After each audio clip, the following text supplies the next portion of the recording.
함께 보실 하나님의 말씀은요, 시편 4장 3절입니다.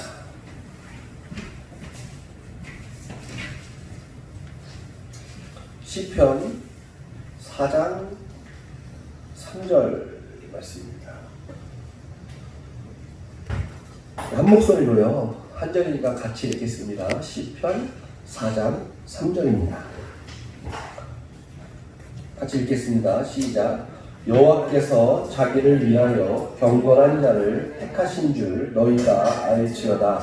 내가 그를 부를 때에 여호와께서 들으시리로다. 아멘. 오늘 말씀을 통해서 믿음의 진수라는 제목으로 함께 은혜를 나누고자 합니다.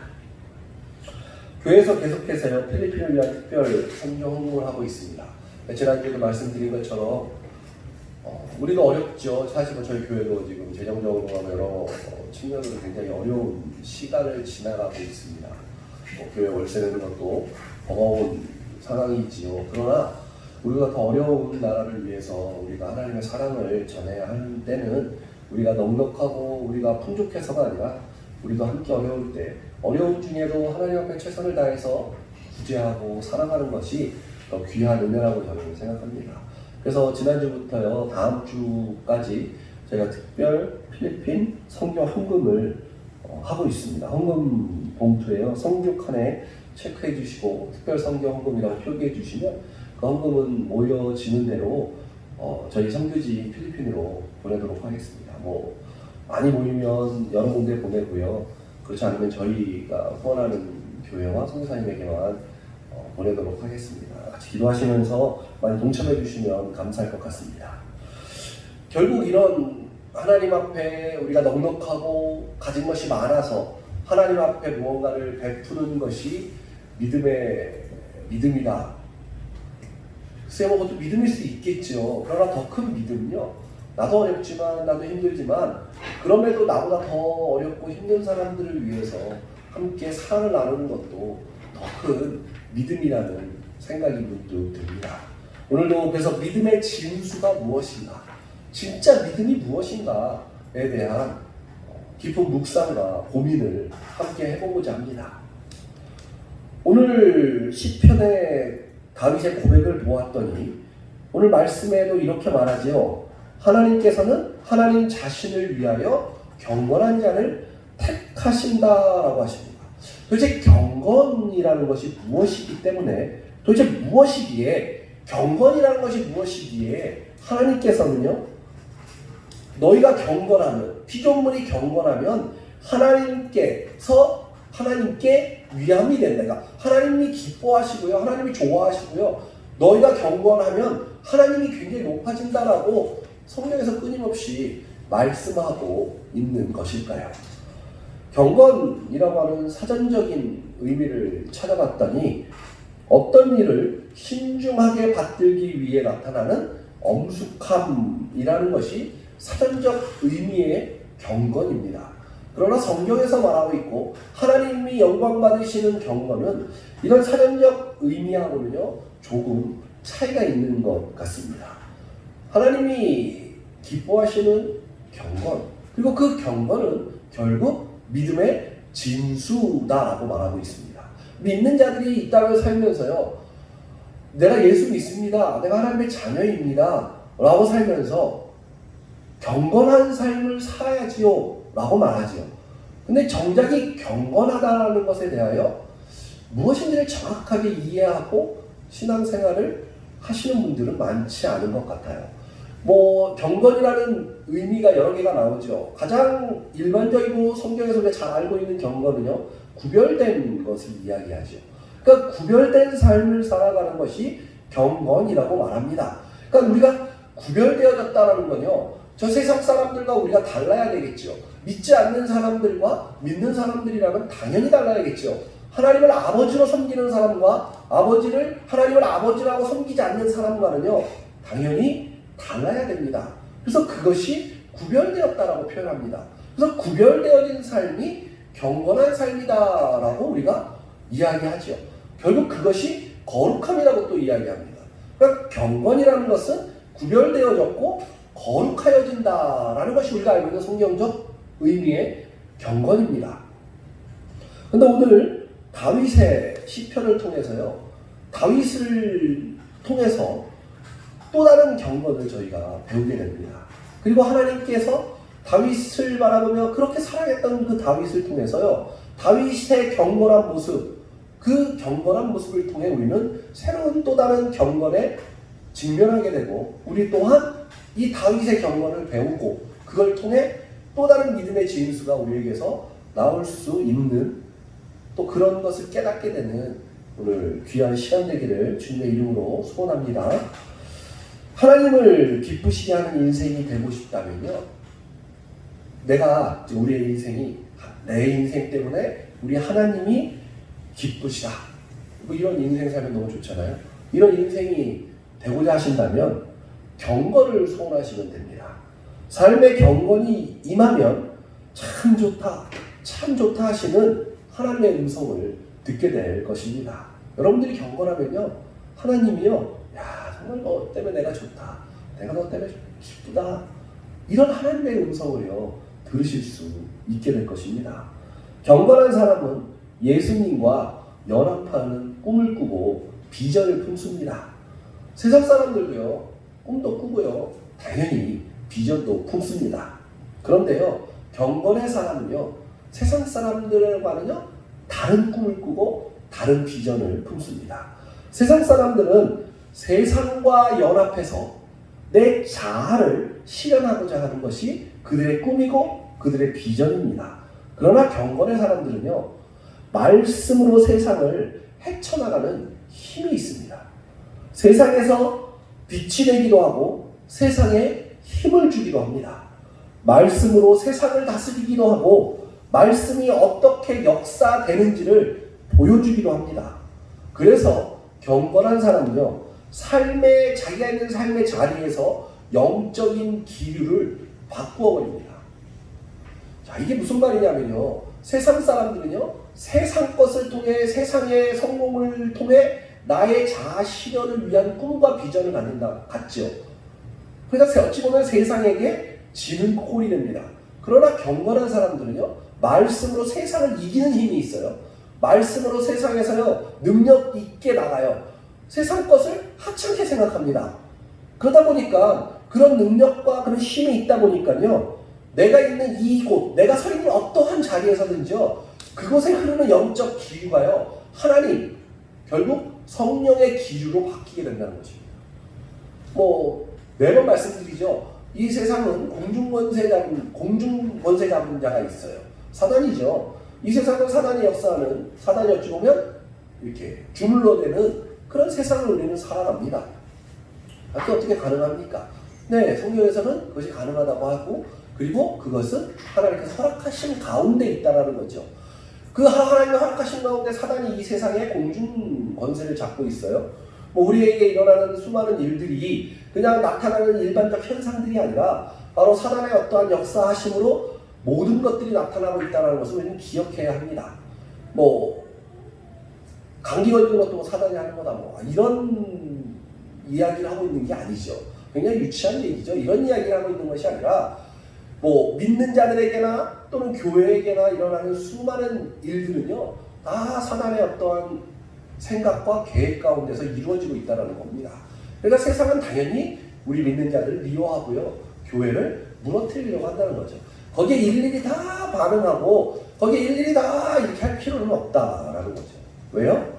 하나님은 하나님께서 예수님을 보내주셔서 예수님이 이미 십자가에서 승리케 하셨기 때문이에요. 우리는 이미 승리한 사람들입니다. 그렇기 때문에요, 사단이 우리한테 까죽거리고 우리에게 계속 우리를 속이려 하고 우리에게 공격한다 할지라도요, 사실 반응하지 않으면 돼요. 반응하지 않고 오직 주님의 이름으로 우리가 하나님 앞에 영광을 올려드림으로 나가면 사실 세상이 전혀 어렵지 않고 힘들지가 않죠. 그런데 우리가 자꾸 사단의 그 속임수에 넘어가서요, 자꾸 반응을 합니다. 그러니까 사단이 우리를 자꾸 찌르면 우리가 자꾸 반응을 하는 거죠. 반응을 하다 보니까 세상은 더욱더 우리를 믿는 사람들을 미워하게 되고 계속 더 악의 구렁텅이로 빠지는 것 같은 우리가 착각을 자꾸 하게 되는 거예요. 그러다 보니까 믿는 사람들끼리 자꾸 싸우죠. 믿는 사람들끼리, 예수 믿는 사람들끼리 안에서 자꾸 자기들끼리 분란이 일어나고 분열이 일어나는 거죠. 그게 바로 사단이 기뻐하는 일입니다. 그래서 저는 항상 말씀드립니다. 이 시대는, 이 땅은 사단이 영적으로 역사하는 거고, 교회와 믿는 자들은 당연히 그들이 우리를 넘어뜨리고 우리를 유혹하려고 하는 거고, 근데 믿는 자들이 그 안에서 싸우지 않으려면 우리는요 반응하지 않으면 돼요. 싸우면요, 맨날 제가 말씀드린 박수는요 서로 맞받아쳐야 소리가 나듯, 싸움도요 서로 똑같으니까 싸우는 거예요. 그냥 우리는 사단이 우리를 넘어뜨리려고 우리를 유혹하고 우리를 뭐 괴롭힌다 할지라도 반응하실 필요 없습니다. 그거예요. 신경 쓰실 일도 없어요. 우리는 그럴 때일수록 더 하나님 바라보시고, 그럴 때일수록 더 하나님 앞에 예배하는 곳에 집중하시고, 그럴 때일수록 우리는 하나님의 영광을 위하여 더 살아가면요, 그러면 저 세상에서 아무리 저들이 우리를 유혹하고 공격한다 할지라도요, 우리는 어떠한 해를 당하지 않게 되는 것입니다. 그게요 삶의 영적 기류를 바꾸는 행동입니다. 여러분들이 서 있는 곳에서요, 세상에 여러분들을 괴롭히고 뭐 고통을 주고 환난을 주고 뭐 욕을 하고 뭐 깐죽거리고 뭐 말하려고 이런다 할지라도요, 그런 것에 하지 마시고요, 그냥 하나님만 보십시오. 그냥 그 주님이라고 하는 그 관영만 바라보시고 신앙생활 하시고 삶을 살아가십시오. 그러면 바로 여러분들을 통해서요, 여러분들이 서 있는 그 자리에요, 하나님의 성령의 역사하심이 크게 될 거예요. 그래서 사단이 바라보고 있던, 사단이 잡고 있던 그 영적 기류가요, 하나님의 영적 기류로 바뀌게 될 줄로 믿으시기 바랍니다. 바로 그리고 그런 믿음의 우리 성도님들이 되시기를 주님의 이름으로 바랍니다. 적지 않은 성도들이요, 십자가의 복음을 들고요, 삶의 자리에 가면 상당히 갈등합니다. 뭐 조금 더 쉽게 표현해 보면요, 교회 옵니다. 예배를 드려요. 말씀을 들어요. 내가 오늘 그 십자가의 복음을 가지고 내가 서 있는 자리에서 내가 예수 믿는 사람답게 살리라. 뭐 가정으로 돌아가고 직장으로 돌아갑니다. 내 사업으로 돌아갑니다. 근데요, 막상 돌아가면 이 십자가 복음이라는 것이 내 삶의 영역에서 나타나고 막 삶과 신앙이 하나가 되고 이러는 게 굉장히 어렵죠. 그러니까 우리는 갈등을 합니다. 이게 맞나? 내가 이거 이렇게 살아야 되나? 우리는 갈등 속에 사로잡히죠. 자신의 일터에는 하나님의 뜻이 없고 하나님의 뜻도 발휘되지 않기 때문이죠. 그리고 그렇게 되지 않는다라고 자꾸 느끼기 때문입니다. 하지만 저는 단호하게 말씀드릴 수 있습니다. 하나님께서는요, 지금 여러분들이 있는 곳에서 우리가 영적 기류를 바꾸시기를 원하고 계시다는 것입니다. 하나님의 뜻은요, 우리가 바로 하나님의 영적 기류를 바꾸는 통로로 사용되기를 원하고 계시다는 겁니다. 그럼 우리는 당연히 그런 영적 통로가 되어야 하지요. 파이프가 있죠. 뭐 얼마 전에 뭐 수도에 막 무슨 뭐 벌레가 인천하고 뭐 서울인가 나온다고 막 말이 많았죠. 그러니까 왜 그런 벌레 같은 유충이 왜 나옵니까? 관이 더러운 거죠. 그렇죠? 뭐 거기서 뭐 정수 처리장에서 뭐 문제가 있으니까 관을 타고 그게 들어온 거잖아요. 근데 우리는요, 우리 믿는 우리들은요, 하나님의 파이프예요. 그렇죠? 하나님의 영적인 관이고 영적인 통로예요. 근데 우리가 더러우면 우리가 더러워요. 관이 더럽다고 한번 해보겠습니다. 이 파이프가 있는데요. 파이프가 막 안에가 막 더러운 거예요. 그러면 물이 거기를 통하면 그 물은요, 오염되죠. 똑같죠. 우리가요, 우리는 통로인데요. 우리는 파이프예요. 하나님의 파이프. 그래서 하나님의 영적인 것들, 하나님의 은혜와 능력들이 우리에게 오고 우리를 통해서 세상과 또 내가 속해 있는 곳으로 흘러나가게 되어 있는 겁니다. 근데 내가 통로인 내가 더러우면요, 하나님께 깨끗하고 놀라운 것이 우리한테 들어왔는데 우리한테 나가는 것은 정작 더러운 게 나갈 수 있다는 겁니다. 그래서 우리는요, 언제나 깨끗해야 되겠죠. 그게 거룩함이죠. 그게 구별됨이죠. 그게 경건이에요. 그러니까 우리는 깨끗한 통로가 되어야 되는 거죠. 그래서 우리가 깨끗해야 우리를 통해 나가는 것들이 하나님의 진짜배기가 나가게 되어 있는 겁니다. 근데 우리가 더러워버리면 그 하나님의 그것들이 굉장히 더럽게 나갈 수밖에 없는 상태로 저희가 됩니다. 그래서 우리가 영적인 기류가 나를 통해 내가 서 있는 곳이다 하나님의 것으로 가득 차게 하기 위해서는요, 깨끗해야 되는 거예요. 경건해야 되는 겁니다. 그러면 나를 통해서요, 완전히 내가 있는 곳들이 다 뒤바뀌게 되는 그런 놀라운 일들을 경험하게 될 것입니다. 시편 4장 4편 1절을 한번 보겠습니다. 내 의의 하나님이여, 내가 부를 때 응답하소서. 곤란 중에 나를 너그럽게 하셨사오니 내게 은혜를 베푸사 나의 기도를 들으소서. 다윗의 고백입니다. 근데 다윗이 굉장히 곤란에 처했습니다. 사는 게 중근이만 못한 인생이 지금 다윗 앞에 있습니다. 그런데 그 다윗의 기도가 뭐지요? 나를 너그럽게 하셨사오니. 그러니까 나를 너그럽게 하여 주세요 라는 고백을 합니다. 지금 굉장히 어려운 상태죠. 시편 이 4편은요, 다윗이 자신이 사랑하는 아들인 압살롬이 배반했을 때 다윗이 쓴 시가요, 지금 시편 4편이에요. 시편 3편과 4편은요, 다윗이 왕권을, 그러니까 자신의 왕위를 압살롬에 의해서 찬탈당하죠. 압살롬이 공격하고 들어와서 쫓겨나죠. 도망옵니다. 그리고 나서 쓴 시가 시편 3편 4편이에요. 그리고 시편 5편은 왕권을 찬탈당하기 바로 전에 쓴 그 시편이 시편 5편입니다. 이 압살롬은요, 다윗이 가장 사랑했던 아들이었습니다. 다윗에게는요, 8명의 부인이 있었고요, 셀 수 없을 만큼 많은 후궁이 다윗에게 있었습니다. 다윗의 부인 가운데 왕족, 그러니까 왕족 출신은요, 딱 2명이 있습니다. 한 명은 사울왕의 딸이었던 미갈이었죠. 그 미갈이 있었고요. 그리고 미갈에게는 자녀가 근데 없었습니다. 그리고 왕족 부인 출신 부인이 자녀를 낳은 것이 누구냐? 바로 압살롬이었습니다. 압살롬의 어머니는 마아가라는 여인이었는데 이 여인도 왕족 출신입니다.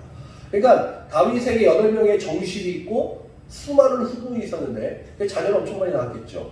근데 그 중에서도 정실 중에서도 2명만이 왕족 출신인데 그 중에 한 명이 미갈이에요. 사울 왕의 딸이죠. 근데 미갈은 자녀가 없었어요. 그리고 마아가가 있었는데 마아가의 바로 아들이 압살롬입니다. 총 해서 압살롬은 셋째 아들이에요. 셋째 아들. 그러니까 마아가가 다 난 게 아니라 순서대로 따져보면 자녀가 엄청 많았겠죠. 후궁도 많고 정실도 많으니까. 그 중에 셋째가 압살롬이에요. 그런데 왜 그랬는지 모르겠지만 다윗이 압살롬을 제일 사랑했어요.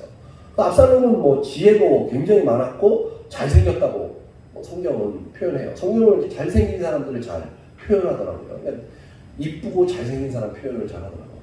성경이 너무 이렇게 외모지상주의인가? 하나님은 외모를 안 보신다고 그러는데 잘생긴 사람을 잘 표현하고 있는 것 같아요. 그리고 예쁜 사람을 잘 표현하고. 근데 압살롬에 향해서도 굉장히 지혜롭고 아주 인물이 헐렁하고 잘생겼다라고 표현을 합니다. 뭐 그런 이유인지 모르겠지만 하여간 다윗은 압살롬을 가장 사랑했습니다. 그런데 이 압살롬이 이복형이죠. 이복형이었던 암논이 아니라 암논이 압살롬의 여동생이었던 미갈을 강간합니다. 그래가지고 압살롬이 화가 나죠. 친동생이에요. 다말이 그 친동생이에요. 그러다 보니까 화가 납니다. 그래서 어떻게 하냐? 바로 암놈을 죽입니다. 압살롬이. 그래서 원래 법대로라면 형제를 죽였기 때문에 압살롬도 사형을 당해야 해요. 그런데 다윗이 압살롬을 너무 사랑하다 보니까 외가로 도망가게 합니다. 자기가 너무 사랑하는 아들이었기에 다윗이 마음이 아파서 압살롬을 외가로 도망가게 하는 사건이 벌어집니다. 그래서 압살롬은 외가로 자기 엄마 마아가의 그 할아버지 있는 곳으로 엄마 아빠가 있는 외가로 도망을 하게 되지요. 왕궁에서 압살롬이 떠난 뒤 다윗은요, 압살롬을 너무 그리워해요. 되게 예뻐했던 아들이었던 것 같습니다. 너무 보고 싶어 합니다. 그러자 다윗의 군대 장관이었던 요압이 압살롬을 가서 데리고 와요. 다윗한테 말도 하지 않고 너무 보고 싶어 하니까. 요압이 이 압살롬을 데려왔을 때 압살롬은 그때부터 이미 마음에 어떤 마음이 있었냐? 내가 저 왕권을 찬탈하겠다. 이런 꿈을 갖게 되죠. 난 아버지를 배신하겠다라고 하는 마음을 갖습니다. 나중에는 옥상에서 다윗의 후궁까지도 겁탈하는 사건이 벌어지게 되죠. 압살롬에 의해서. 그리고 나서 이런 상황을 다 치르고요. 결국 다윗은요 왕권을 찬탈당합니다. 아들하고 싸우지 않아요. 다윗이 그냥 도망칩니다. 싸웠으면 뭐 어떻게 됐을지 모르겠습니다만 다윗이 도망칩니다. 그래서 압살롬은 왕권을 찬탈하게 되죠. 그리고 나서 하나님께 마음을 올려드린 기도가 바로 오늘 시편 4편이에요. 이 많은 이 어려움과 고통 가운데 있었던 다윗이 이 일들이 다 끝나고 왕권을 찬탈당한 후 바로 하나님께 올려드린 기도가 이 시편 4편입니다. 다윗은 어딜 가도 하나님께서 이기게 하실 것입니다 라고 하는 그 확신이 있었고 믿음이 있었고 하나님께서 또한 그렇게 말씀해 주셨습니다. 하나님 마음에 합한 자로 불렸습니다. 그럼 다윗에게 일어난 왕위 찬탈 사건과 뒤에서 수많은 백성들의 쑥덕거림, 곧 뒷담화로 다윗의 속은 견디기가 굉장히 힘들었을 것이에요. 그 말이 성경에도 나옵니다. 시편 3편 2절입니다. 많은 사람이 나를 대적하여 말하기를 그는 하나님께 구원을 받지 못한다 하나이다. 실제로 다윗이 들었던 말이에요. 사람들이 뒤에서 백성들이요 다윗을 향해서요 야 그는 하나님께 구원받지 못한 자야 이렇게 표현한다는 거죠. 왜요? 왕위를 찬탈당했기 때문이죠. 다윗이 그동안 얼마나 많은 하나님께 사랑받았고 하나님 마음에 합한 자고 하나님을 위해서 얼마나 열심히와 최선을 다해서 살았습니까? 물론 그 가운데 큰 죄들도 많이 졌죠. 그럼에도 하나님은 다윗을 굉장히 사랑하셨습니다. 그 다윗에게 자기가 사랑하는 아들에게 배신당합니다. 자기가 믿었던 백성들이 뒤에서 저 다윗은 하나님께 구원도 받지 못했어 라고 하는 쑥덕거림을 소리의 대상이 되기도 합니다. 어떻게 보면 세상 사람들이 생각할 때 하나님께서 함께 하시고 하나님 마음에 합하였던 다윗이 왕위를 찬탈당하는 일이 결코 일어날 수 없다라고 생각했을 거예요. 당연하죠. 하나님이 지켜주고 계신데 어떻게 다윗이 왕위를 찬탈당할 수 있어? 저 찬탈당한 걸로 봐서는 하나님이 다윗을 버린 거야. 하나님이 구원해 주지 않아 다윗을. 이런 소리를 당연히 들을 수밖에 없었다는 말입니다. 우리는 이 다윗과 다윗의 이런 사건들을 통해서요 한 가지를 고민해봐야 되는 게 있습니다. 우리는 문제가 일어날 때 어떤 기도를 하느냐라는 거죠. 우리에게 어떤 문제가 있을 때 우리는 어떤 기도를 하십니까? 대부분은요 그 문제를 놓고 기도합니다. 그러니까 건강에 문제가 생기면 건강하게 해달라고 기도하는 것을 당연하게 생각하죠. 사업이 망하면 사업이 기사회생하게 해달라고 기도하는 것이 당연하다라고 생각하고 그렇게 기도합니다. 하나님의 영광을 위해서 내가 뱀의 머리가 될지언정 용의 뿔은 되지 말게 해달라고 기도하시는 분들도 굉장히 많이 보았습니다. 머리가 좋으니까 나는 용의 꼬리가 되느니 뱀의 머리가 되게 하여 주옵소서. 내 자녀가 뱀의 머리라도 되게 해주세요라고 기도하는 것들을 많이 보아왔습니다. 이런 기도는요 믿음이 무언가를 굉장히 오해하고 있습니다. 믿음이라는 것에 대해서요 오해하고 있는 사람들의 기도라고 볼 수 있죠. 시편 4편 1절을 다시 보겠습니다. 시편 4편 1절 다시 한번 봅니다. 내 의의 하나님이여 내가 부를 때에 응답하소서. 곤란 중에 너그럽게 하셨사오니 내게 은혜를 베푸사 나의 기도를 들으소서. 곤란 중에 하나님께서 너그럽게 하셨습니다. 은혜를 베푸셨습니다. 압살롬 사건 이전에도 말할 수 없는 어려운 환경이 있었는데 다윗의 기도는요, 나를 너그럽게 해주시옵소서라고 기도했어요. 사실 지금 이 상황에서 다윗이 해야 되는, 우리가 생각하는 상식적 기도는 뭐죠? 하나님, 내가 저 압살롬을 이렇게 사랑했는데 저 아들이 나를 배신했습니다. 하나님, 저 아들 본때를 보여주시죠. 하나님, 나와 함께 하신다고 하지 않으셨습니까? 하나님, 저 압살롬 지금 하나님의 살아계심을 보여주시옵소서. 아마 이게 어쩌면 우리가 드릴 수 있는 상식적인 기도였을 거예요. 근데 다윗은 황당한 기도를 하죠. 나를 너그럽게 하여 주시옵소서.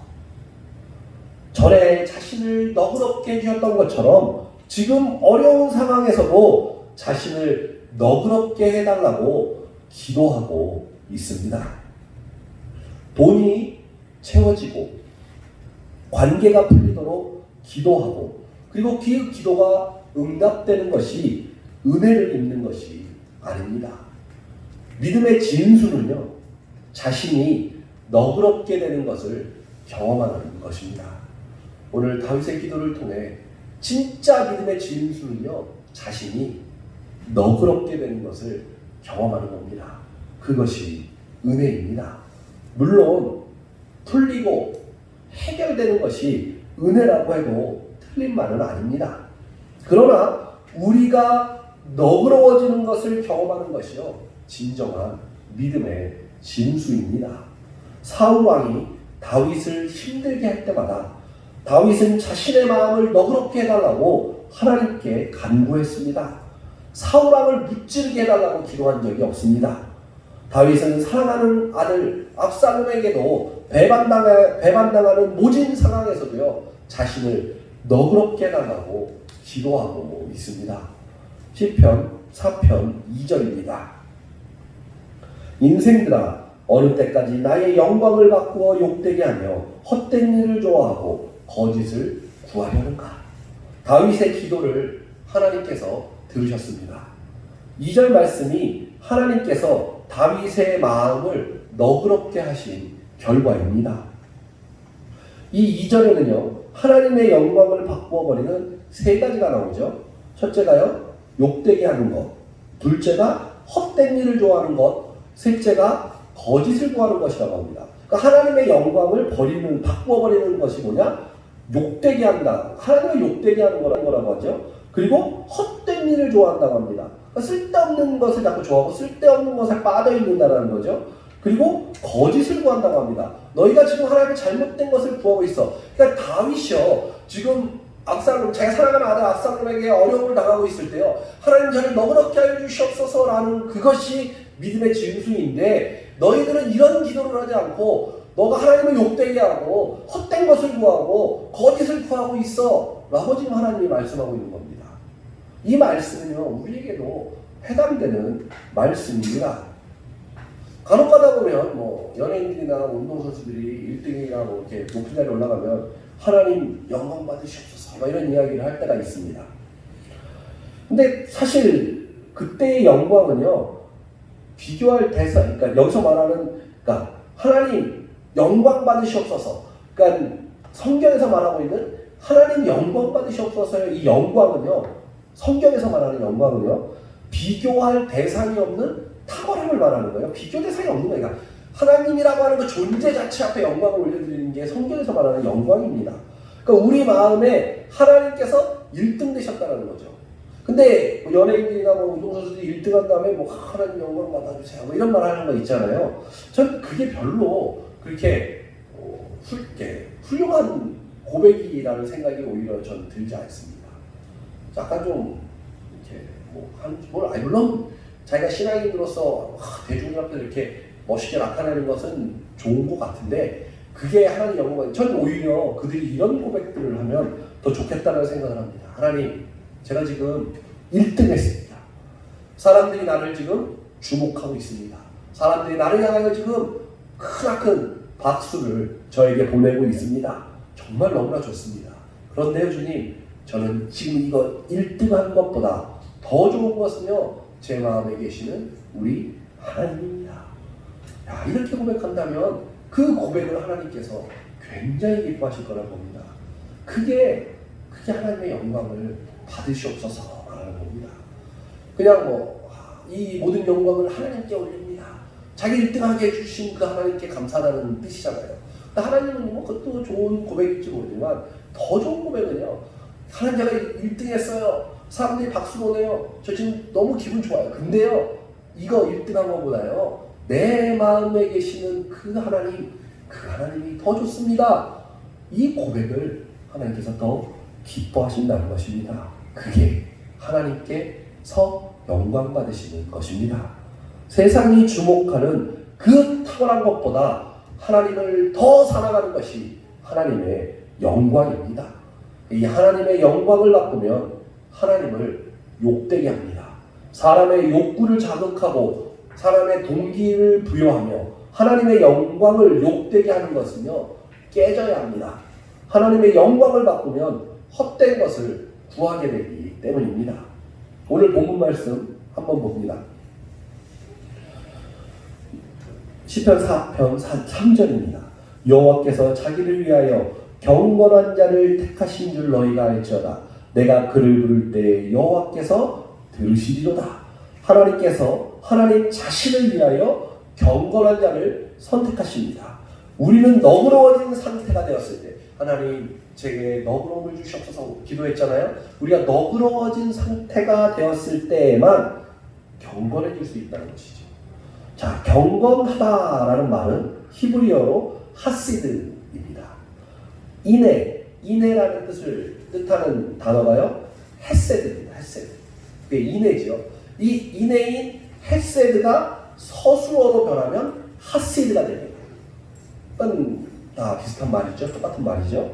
그래서 이 원어의 뜻으로는요, 내 마음을 넓히다라는 뜻입니다. 그러니까 경건하다, 인애하다라는 뜻은요, 내 마음을 넓히다. 아까 다윗이 하나님 앞에 저의 마음을 너그럽게 하여 주옵소서 하는 그 의미와 똑같은 의미입니다. 마음을 넓힌다라는 말은 사울왕의 핍박을 견딜 수 있도록 마음을 넓혀 주시옵소서라는 그런 의미가 아니에요. 그러니까 사울왕이 나를 핍박하니까 내가 이 핍박을 좀 견딜 수 있도록 제 마음을 좀 넓혀 주세요. 이런 의미가 아닙니다. 10억이 있거나 100억이 있거나 만족감에는요, 별 차이가 없다고 합니다. 새 집에 들어가면요, 열심히 닦고 칠하고 정리하고 난리를 친다고 합니다. 그런데요, 만족감은 오래 안 간다고 합니다. 길어야 3주간이라고 합니다. 마음은 주님께서요, 거하시려고 창조된 것이에요. 우리의 마음은요, 주님이 거하시려고 창조된 것. 그러니까 주님께서 올라가시면서 성령을 주셨기에 성령께서 거하시려고 창조된 게 마음이에요. 우리의 마음. 그래서 하나님께서 거하실 때만요, 우리의 마음에는요, 만족함이 있습니다. 옛날에 찬양도 많이 불렀잖아요. 세상을 보며, 사람을 보며 세상을 볼 때 어떻다고요? 만족함이 없었네 이러잖아요. 나의 하나님 그분을 뵐 때 어떻다고요? 나는 만족하였네 이러잖아요. 우리 찬양도 합니다. 우리의 이 마음 가운데요, 바로 주님만이 계실 때, 성령이 계실 때, 하나님이 계실 때만이 만족함이 있습니다. 하나님께서 거하시려면요, 이 마음이 넓어져야 합니다. 마음에서 하나님이 1등 될 때만 마음이 넓어지고 마음이 만족됩니다. 마음이 넓어지려면요, 주님이 계셔야 합니다. 다른 것으로는 만족하지 않고, 재정이나 나의 가족이나 이런 것으로 만족하지 않고, 왕 되신 주님이 내 마음에 계실 때만 내 마음이 넓어지고 만족됩니다. 사도 다윗이 하나님 저에게 너그러움을 주시옵소서, 내 마음을 넓혀 주시옵소서, 이 말은요, 하나님이 계시기에 더 넓어지셔서요, 하나님 내 마음에 더 가득 채워주세요, 하나님이 내 마음을 완전히 사로잡아 주세요 라고 하는 기도와 동일한 기도입니다. 저 사울이 나를 죽이려고 하는데 내가 저 사울을 좀 이해할 수 있도록 좀 넓은 마음을 주세요, 이런 유치한 기도가 아니라 그거 상관없는 거예요. 사울이 나를 괴롭히든 사울이 나를 죽이려 하든 압살롬이 나를 죽이려 하든 이런 거 상관없고요. 내가 고난과 환난을 받으니까 다윗이 더욱더 하나님께만 집중하고 싶은 거예요. 그래서 내 마음이 넓어지길 원합니다. 하나님이 넓어지신 내 마음을 가득 채워주세요. 지금 그렇게 기도하고 있는 것입니다. 근데 우리의 기도는요, 제전에는 하나님 나에게 돈을 주세요. 하나님 내 사업 좀 빨리 해결해 주세요. 하나님 내 병 좀 빨리 고쳐주세요. 하나님 내 자녀 좀 빨리 어떻게 좀 해주세요. 자꾸 그런 것에만 우리의 관심이 가고 우리의 시선이 거기로 갑니다. 그것은요, 사단이 우리의 마음을 빼앗아가는 것과 진배 없습니다. 우리는요, 그럴 때일수록 탈 것 같은 기도가 필요해요. 하나님 내 마음이 넓어주시옵소서. 그리하여 하나님께서 더 많이 내 마음 가운데 제 마음을 차지하여 주옵소서. 하나님만이 나의 1등 되게 하여 주시옵소서. 하나님 저 세상 것들 다 있든 말든 저 상관없어요. 저거 보고 싶지도 않아요. 그냥 하나님 이 순간 내 마음에 하나님으로 가득 채워 주시옵소서. 이것이 믿음의 진수요 진짜 경건의 모습입니다. 다윗은 왜 그렇게 하나님을 채워달라고 구했을까요? 다윗은 마음에 주님이 계시면요, 나머지 모든 것들은요 해결된다는 것을 알았기 때문입니다. 그래서 오직 하나님만 마음에 계셔달라고 기도했습니다. 그래서 하나님께서 다윗을 예뻐하셨습니다. 그것이 경건입니다. 경건한 자는 날마다 하나님과 함께 연합합니다. 주님의 말씀으로 세상을 헤쳐나갑니다. 사건 해결에 주목하며 세상 사는 것이 아니라 나와 연합한 주님의 말씀으로 날마다 세상을 헤쳐나갑니다. 그때 삶의 자리에서, 여러분들이 서 있는 그 삶의 자리에서 영적 기류가 바뀌게 될 것입니다. 시편 4편 7절을 봅니다. 주께서 내 마음에 두신 기쁨은 그들의 곡식과 새 포도주가 풍성할 때보다 더하나이다. 7절에서 하나님의 영광을 욕되게 바꾼 사람들을 엿볼 수 있습니다. 하나님의 영광을 욕되게 하는 사람은요, 곡식과 그들의 새 포도주로 기뻐한다고 합니다. 세상을 통해 자아실현을 합니다. 다윗은 그것이 풍성할 때보다 내 마음에 주님이 계시는 것이 더 기쁘다라고 말합니다. 압살롬으로부터 쫓겨가는 상황, 세상 사람들에게 비웃음을 받는 상황, 억울하게 여겨지는 이 상황에서도요, 마음에 주님 계시는 것이 더 기쁩니다라고 다윗은 지금 고백하고 있습니다. 그러니 하나님이 이 다윗을 예뻐하지 않을 수가 없습니다. 시편 4편 8절 봅니다. 내가 평안히 눕고 자기도 하리니 나를 안전히 살게 하시는 이는 오직 여호와이십니다. 아멘. 압살롬이 지금 추격하고 있는데요, 평안하게 눕고 잘 수 있다라고 지금 다윗은 말합니다. 어떻게 그럴 수 있겠습니까? 하나님께서 마음에 1등 되셨으니 하나님께 상황을 다 맡겨버리고 나는 저 일에 관심도 없고 저는 상관없어요. 그냥 전 지금 하나님하고 있는 게 너무 기뻐요. 하나님이 아직도 이런 상황 가운데도요, 제 마음속에요 자리 잡고 계시고 내게 1등 되신 그 하나님이 있는 것으로 저는 너무 기뻐요. 정말 평안히 누워 잡니다. 이 다윗 결국은요, 하나님께서 기어이 하나님께서는 그 상황을요 바꿔놓으실 거예요. 그런 마음을 가진 다윗이기에 이 다윗의 인생을요 기어이 하나님은요 바꿔놓으실 거라는 겁니다. 주님 해결해 주세요 하는 기도보다 주님 제 마음을 넓혀주세요 하는 기도를 먼저 하시는 우리 성도님들이 되시기를 바랍니다. 어려운 상황에서도 어려운 상황에 마음을 쏟지 마시고요, 경건함 주세요 하고 기도하시기 바랍니다. 그때 여러분들이요 평안하게 주무실 수 있습니다. 마음에 주님이 1등 되는 꿈 주시고 1등 되는 능력 달라고 기도하셔서 경건의 능력으로 살아가시기를 정말 주님의 이름으로 소원합니다. 다윗은요 우리보다 더 어렵고 힘든 상황 가운데 처했습니다. 마음적으로도 육신적으로도 모든 것으로 다윗은 다 우리보다 더 어려웠어요. 그럼에도요, 다윗은 하나님 저에게 경건함을 주옵소서, 제 마음을 넓혀 주옵소서, 제 마음에 1등 되어 주옵소서, 저는 오늘도 주님과 함께함으로 기쁩니다. 저 편안하게 잠잘 수 있어요. 이게 다윗의 믿음이며 고백이었습니다. 사랑하는 성도 여러분, 오늘도 하나님 말씀 앞에 정직함으로 서시기를 바랍니다. 우리 성도님들은 경건한 사람입니까? 아니면 경건의 모양만 있는 사람이십니까? 주님이 내 마음에 1등 되시면 하나님 때문에 우리는요, 자부심을 가지게 됩니다. 이 세상을 이기는 능력이 됩니다. 오늘 예배드린 모든 성도님들이 예수님을 실제로 만나서 주님이 이 땅에서 주시는 축복을 받아 누리셨으면 좋겠습니다. 무엇보다요, 하나님이 1등 되시기를 바라요. 그리고 여러분들 기도할 거리가 많으십니까? 이거 해결해야 될 기도들이 많으세요? 거기에 집중하지 마시고요, 하나님께 집중하세요. 그래서 하나님, 나에게 1등 되어주세요. 제 마음이 넓어서 제 마음에 더 가득 차주세요 라고 기도하십시오. 그러면 하나님이 놀라운 축복으로 여러분들과 함께 하실 것입니다. 그것을 받아 누리시는 저와 성도들 되시기를 주님의 이름으로 축복합니다.